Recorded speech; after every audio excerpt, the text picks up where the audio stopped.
Post મૂકી રાજકીય ગરમાટો લાવનાર મહોરમ અહેમદ પટેલના પુત્રએ પોતાની પોસ્ટ બાબતે સ્પષ્ટતા કરતા જણાવ્યું હતું કે મારી પોસ્ટ જનતાનો મત જાણવાની હતી. આ મારો મત હતો, કોઈ બીજાનો નહીં. હાલ પાર્ટી નથી બનાવવાનો નિર્ણય પણ મારો જ છે.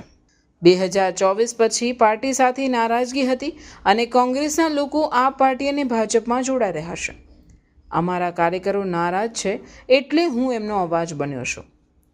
મહોરમ અહેમદ પટેલના પુત્ર ફૈઝલ પટેલ દ્વારા કોંગ્રેસની અલગ થઈ નવી પાર્ટી કોંગ્રેસ એપી બનાવવા માટે એક પોસ્ટ સોશિયલ મીડિયા પર મૂકતા જ રાજકીય ભડકો થયો હતો. જે બાબતે બહેનને પણ સાથે લેવાની વાત મુખ્ય બાદ તેમની બહેન મુમતાઝ પટેલે પણ સ્પષ્ટતા કરી હતી અને તેઓ હાલ કોઈ રાજકીય પક્ષ સાથે જોડાવા ઈચ્છતા નથી અને તેઓ કોંગ્રેસ સાથે જ છે તેમ પોસ્ટ કરી હતી. જે બાદ આજ રોજ ફૈઝલ પટેલ અંકલેશ્વર ખાતે આવતા જ પોતાના પોસ્ટ બાબતે પત્રકારો જોડે વાતચીત કરતા સ્પષ્ટતા કરી હતી. લોકો અમારા પરિવારને ચાહે છે એટલે નવી પાર્ટી બનાવવાનું વિચાર્યું હતું. તેઓની પોસ્ટ જનતાનો અભિપ્રાય લેવા માટે હતી. તમે જુઓ, લોકો મારા પિતા અને મારા પ્રત્યેનો લોકોનો પ્રેમ છે. કોંગ્રેસથી અલગ નવી પાર્ટી કોંગ્રેસ એપીની સ્થાપના હાલ કરવાનો નથી. કોંગ્રેસ સામે નારાજગી છે કારણ કે 2024 પછી કોંગ્રેસ પાર્ટી કામ આપતા ન હતા. ટિકિટ પણ અન્યને આપી હતી, જેને લઈ પક્ષમાં જ નારાજગી હતી. હું અને મારા પિતા મહોરમ અહેમદ પટેલ ભરૂચ જિલ્લાના આદિવાસી તાલુકા એવા નેત્રંગ, ડેડિયાપાડા, અંકલેશ્વર સહિત જિલ્લામાં કામ કર્યું છે. અહીં લોકો કોંગ્રેસ પ્રત્યે નારાજગી વ્યક્ત કરી પાર્ટી છોડી આમ આદમી પાર્ટી અને ભાજપમાં જોડાઈ રહ્યા છે. જો પાર્ટી બનાવી તો તેઓ ચોક્કસ અમારી જોડે પાછા આવશે. હું એ નારાજ કાર્યકરોનો અવાજ બન્યો હતો અને અહેમદ પટેલ લોકોની સેવા સાથે ગુજરાત અને ભરૂચની પણ સેવા કરી છે એટલે ઓપિનિયન લેવામાં આવ્યો હતો. કોંગ્રેસના લોકો પણ અમારા સાથે છે. કોંગ્રેસ માટે સારી વાત છે. અત્યારે લહેર છે અને કાર્યકર્તા કામ કરવા માંગે છે. કાર્યકર્તાઓના કહેવા પ્રમાણે પોસ્ટ મૂકી ઓપિનિયન લેવામાં આવ્યો હતો. કોંગ્રેસ પાર્ટીમાં પદ માટે હાઈકમાન્ડ નક્કી કરશે. हाल पार्टी जोड़े छू. पार्टी जे काम आपसे ते करीशू ये बात चौक्कस है.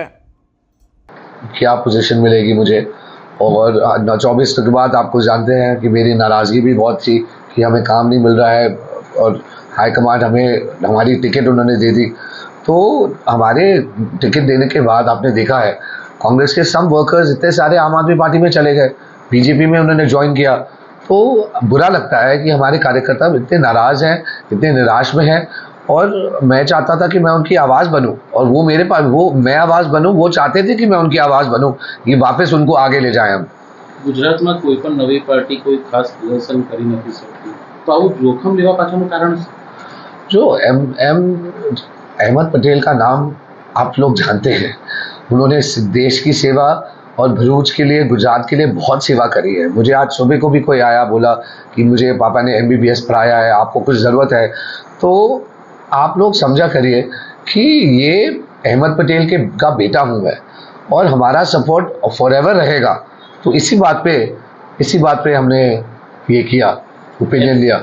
अहमद पटेल સાથે જોડાયેલા લોકો હજુ પણ કોંગ્રેસ સાથે છે. देखिए, हर रोज़ लोग बोलते हैं हम आपके साथ ही हैं. उनका मतलब क्या है कि हम अपने आपके साथ हैं.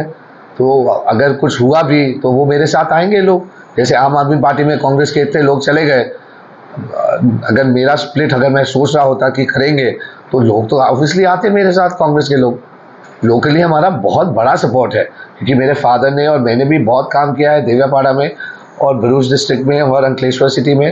हमारे फाउंडेशन है, हमारे करोड़ पब्लिक स्कूल है, हमारा VTI है, हमारा बहुत बड़ा हॉस्पिटल है. तो मैं तो अपने आप को एक मॉडल सिटीजन समझता हूँ और मैं यहाँ का लोगों के उत्साह से मैं जानता हूँ कि वो मुझे चाहते हैं आगे बढ़े.